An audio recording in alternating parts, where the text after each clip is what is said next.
Astro సిండికేట్లో మీ personal and business promotions కోసం కింది నెంబర్కు కాంటాక్ట్ చేయండి.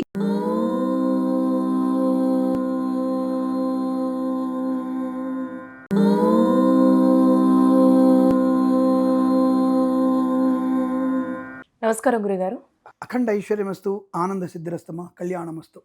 గురుగారు, ఇప్పుడు కొన్ని నక్షత్రాలు చూసుకున్నట్లయితే ఈ నక్షత్రాల ప్రభావం అనేది ఇంట్లో వాళ్ళ మీద ఏమైనా ఎఫెక్ట్ చూపిస్తుందంటారా? అందులో ముఖ్యంగా చెప్పాలంటే మూలా నక్షత్రం. ఒకవేళ మూలా నక్షత్రం ఉన్న అమ్మాయిని చేసుకున్నట్లయితే బావగారు చనిపోతారని, ఆశ్లేష నక్షత్రం చేసుకున్నట్లయితే అత్తగారికి ఏదో ప్రమాదం ఉంటుందని, ఇప్పుడు మూలా నక్షత్రం అంటే అమ్మవారికి సంబంధించినని అంటూ ఉంటారు. అదేవిధంగా ఒకవేళ పెళ్లి చేసుకున్నా కూడా వాళ్ళిద్దరు విడిపోతారని కొన్ని అంటే కొంతమంది చెప్పడం అయితే విన్నామండి. నిజంగా అలా ఉంటుందా? అంటే ఒకటేంటంటే మనకి మన పుస్తకాలని కొన్ని చదవడం వల్ల వచ్చినటువంటి ఈ ఈ ఇబ్బందికరమైన వాతావరణం. అంటే కొన్ని చదువుతారు, లోతుగా వెళ్ళారు. చదువుకున్న వాళ్ళు గొప్పవాళ్ళే, నిజంగా మంచిదే. ఇప్పుడు ఆ చదువుకున్న విషయంలోనే మీకు నేను ఒక శ్లోకాన్ని ఉదాహరణగా చెప్పే ప్రయత్నం చేస్తాను మీకు నేను. ఆ శ్లోకం ఏంటంటే, అంటే ఇక్కడ ఎవరు చెప్పారు దీన్ని?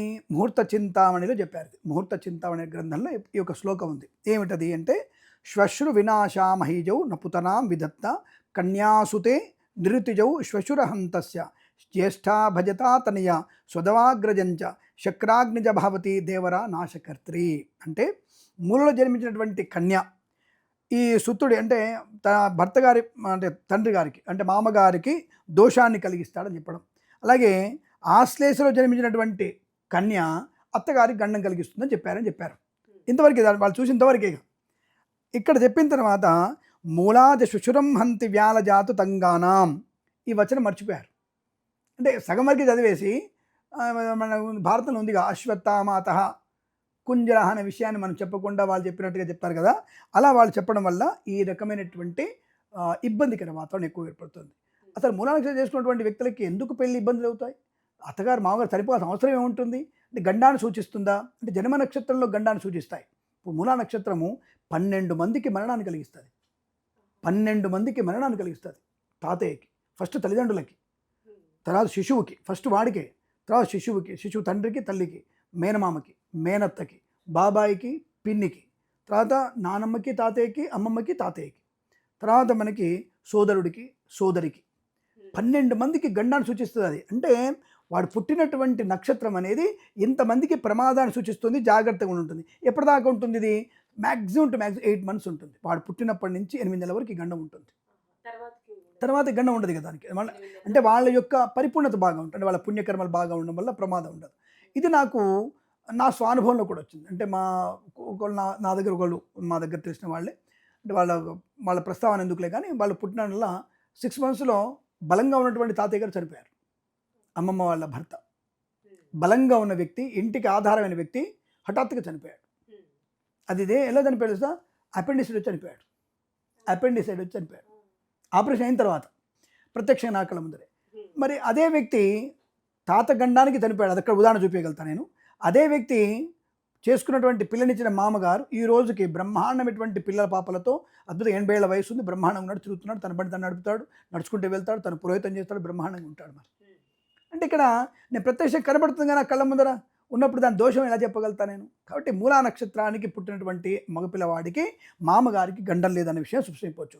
అది ఎక్కడుంది అని వెతుకుతూ వచ్చినప్పుడు ఇక్కడ మీకు జ్యేష్ఠ నక్షత్రంలో పుట్టినటువంటి అమ్మాయి కూడా మరిది గారికి నష్టం అని చెప్పారు. మరిదిని నాశనం చేస్తుంది, అలాగే మామగారిని కూడా నాశనం చేస్తుందని చెప్పారు కొంతమంది. జ్యేష్ఠ నక్షత్రాన్ని కూడా ఏకంగా అక్కడ మీకు ఐంద్రీ ప్రత్యగ్రహంతి దేవరంతు ద్విదైవజ అంటే నారదులు చెప్పారు. నారదుల వారు, బాబు ఐంద్రీ పత్యగ్రజహంతి దేవరంతు ద్విదైవజ అని చెప్పేసి అపవాదం ఏమిటి దానికి? ద్విష్వాద్యాపాత్రేజాకన్య దేవర సౌఖ్యద మూలాంత్యపాద సార్పాద్య పాదజతౌ దయో శుభౌ. అంటే 3వ పాదన పుట్టిన వాళ్ళకి మాత్రమే దోషం ఎక్కువ ఉంటుందని చెప్పారు. ఓన్లీ 3rd పాదం. ఆ 3వ పాదం కూడా ఎందుకు వచ్చిందంటే 5 పాపగ్రహాల యొక్క దృష్టి ఉంటుంది కాబట్టి ఆ 5 గ్రహాలలో మామగారికి గండం ఎక్కువగా ఉంది. ఆ గండం వల్ల వారికి ప్రమాదం చెప్పబడింది అని చెప్పారు. Right, okay. ఇంకా వెళ్దాం. విశాఖ 1, 2, 3 జన్మించిన స్త్రీకి మరిదికి మేలే చేస్తుంది, ఐశ్వర్యాన్ని ఇస్తుంది, తల్లిలాగా పెంచుతుంది, అద్భుతమైనటువంటి ఆశీర్వచనాన్ని కలిగిస్తుంది. కాబట్టి మరి ఏ పాదానికి ఇక్కడ నష్టం? 4వ పాదానికి దోషం. ఆశ్లేష 4వ పాదం మాత్రమే అత్తగారికి దోషాన్ని సూచిస్తోంది. రైట్, ఇక్కడ దాకా బాగుంది. ఇప్పుడు దాకా లేదన్నారు కదా, ఇప్పుడు ఉందన్నారు కదా. అందుకే లోపలికి వెళ్తే తెలుస్తుంది మనకి. విశాఖా తులయాయుక్త దేవరస్య శుభాః విశాఖా వృశ్చికోద్భూత దేవర సంశయః నహంతి దేవరం కన్యా తులా మిశ్రద్వా దైవజ చతుర్దపాదాజ్యాత్య దుష్టవృశ్చికా పుచ్చవత్ సుతా వినయితం శ్వశురం హంతి మూలజః తదంత్యపాదో జోనైవ తదాశ్లేషాద్యపాదజః వత్సరాత్పీతరం హంత మాతరం త్రివర్షతః ద్యుమ్నం వర్షద్వయేనైవ శ్వశురం నవవర్షతః శాలకం చాష్టభిర్వరై అనుక్తాన్ హంతి స్తప్తిభిః తస్మాత్ శాంతిం ప్రకుర్వీత ప్రయత్నాద్ విధిపూర్వకం. ఇవన్నీ చెప్పిన వాళ్ళు ఎవరు?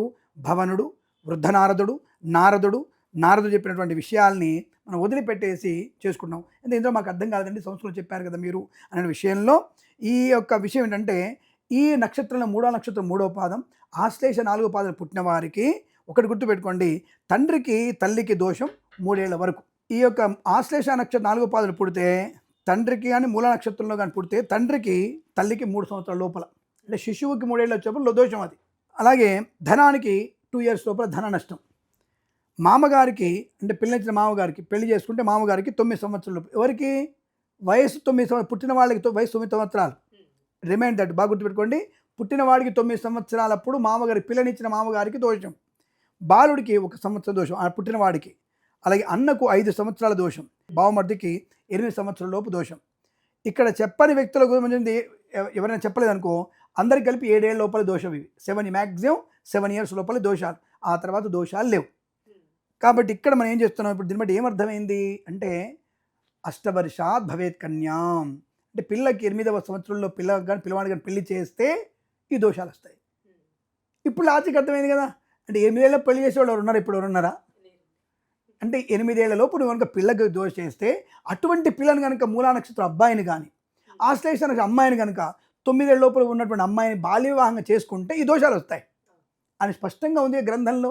ఇది మాత్రం వదిలిపెట్టేసి అందుకే 4 శ్లోకాలు చెప్పాను, ఎందుకంటే ఇవన్నీ శ్లోకాలు చెప్తే కానీ అర్థమవుద్ది. కాబట్టి మూలా నక్షత్రంలో, అలాగే ఆశ్లేష నక్షత్రంలో, జ్యేష్ఠ నక్షత్రంలో, కృత్తికలో, తర్వాత మనకి వచ్చినటువంటిది ధనిష్ఠ నక్షత్రంలో, కొంతమంది ఉత్తరాషాఢ నక్షత్రంలో చెప్తారు, కొంతమంది వచ్చేసి ఉత్తరా నక్షత్రం చెప్తారు. ఇవందరికీ పుష్యమి నక్షత్రం, ఇవన్నీ దోష నక్షత్రాలు కావు. కాబట్టి 9 సంవత్సరాల లోపు వివాహం చేస్తేనే ఈ ఎఫెక్ట్ అని పడతాయి. అంతే తప్ప ఎక్కడో ఏదో అంటారు కదా, ఏదో మనకి తాత బోడుగుండికి అవ్వ మోకాలికి ముడిపెట్టినట్టు ఉంటుంది అంతా కూడా. కాబట్టి సంబంధం లేని తీసుకొచ్చేసి దాన్ని పంజాబ్ పడేసి మూల నక్షత్రం 3వ పాదం, అమ్మో మామగారు బండ వద్దండి, ఆశ్రయ అనగా అయ్య బాబాయ్ వద్దండి, మాకు అత్తగారు చంపేస్తుందండి. ఇవి మనం ప్రజల్లోకి తీసుకెళ్ళిపోయి ఆ 2 నక్షత్రాలను నాశనం చేస్తున్నాం. కానీ ఇటువంటివన్నీ నమ్మే ప్రయత్నం చేయకండి. ఇది బాల్య వివాహంలో 9 ఏళ్ల లోపల వివాహం జరిగితేనే, 8 ఏళ్లకు అమ్మాయికి 9 ఏళ్ల అబ్బాయికి వివాహం జరిపితేనే ఈ దోషాలు వస్తాయి అన్న విషయాన్ని గమనించుకుంటే, దోషాలు నక్షత్రాలు దోషాలు కావు, ఇవి అపవాదులు మాత్రం గుర్తుపెట్టుకుంటే కంగారు లేదు మీకు. మూలా నక్షత్రం, జ్యేష్ఠ నక్షత్రం, ఆశ్లేష నక్షత్రం వాళ్ళు హాయిగా ఎవరైనా వెళ్ళి చేసుకోవచ్చు. మరిదికి కానీ, అత్తకు కానీ, మామగారికి కానీ గండము లేదు లేదు లేదు. ఎవడైనా బ్రాకెట్లో ఎవరైనా, ఎందుకంటే అపవాదులు చేసేవాడిని గౌరవించడం ఎందుకు, నేను గౌరవించను. అపవాదులు మంచి మాట్లాడితే శిరస్సు వంచి నమస్కరిస్తారు, చిన్నోడైనా సరే. కాబట్టి ఎవడైనా ఇట్లాంటి తప్పుడు మాట్లాడితే నా నెంబర్ ఇవ్వండి, నేను మాట్లాడతాను, శాస్త్రంలో చూపిస్తాను నేను. కాబట్టి కంగారు పడే ప్రయత్నం చేయకండి. శుభంగా వివాహం చేసుకోండి. ఆయురారోగ్య ఐశ్వర్యాలతో ఉండే అవకాశాలు ఖచ్చితంగా ఉంటాయి. శుభమస్తు. Thank you. ధన్యోస్మి.